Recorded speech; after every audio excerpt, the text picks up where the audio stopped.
Get ready with me! Hi guys! Ito nga pala yung vlog ko ng January 11. Katatapos ko nga lang maligo dahil tulog yung mga bata. At ito nga pala yung nilagay ko sa aking mukha, yung Pans. Ito yung Pans Tone Up Milk Cream. Alam nyo ba, 14 pesos lang ito guys. Kung andito kayo sa Sorsogon, dito ko lang to nabili sa Novo, sa grocery nila.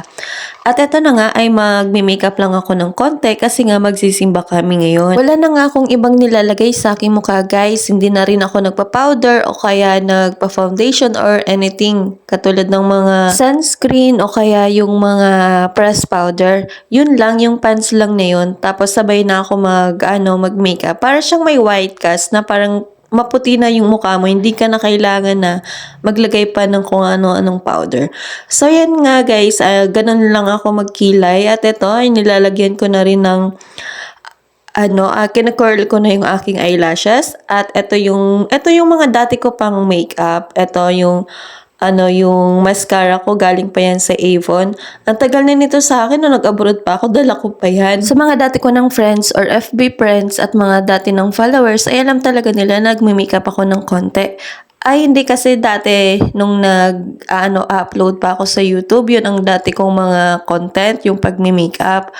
At ito ay naglalagay na ako ng konting blush on. At hindi pa nga ako tapos, ay nagising na sa Baby Ezra, umiiyak na nga at gusto na niyang magpabuhat.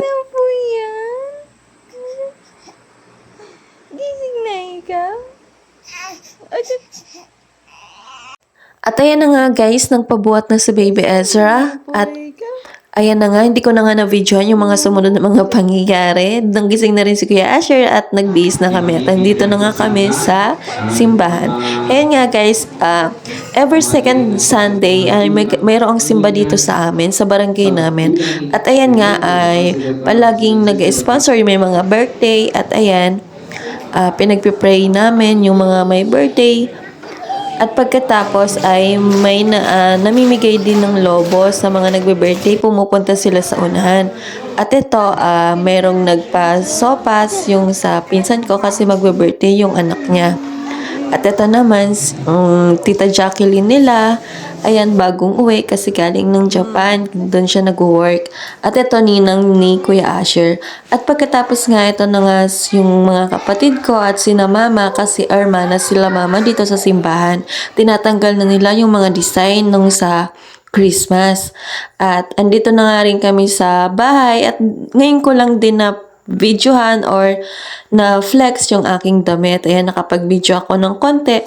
Kasi hindi ko na natapos doon kanina sa Get Ready With Me, yung damit ko, yung dress. Ito nga pala, ibigay lang sa akin ng mama ko. Kasi nga, yung hindi na sinusuot ng sister ko. Sa sister ko sana to kaso binigay na sa akin kasi hindi na rin naman na sila sinusuot. Tapos, bagong-bago pa. At ayan na nga guys, ay nag-video lang ako ng konti.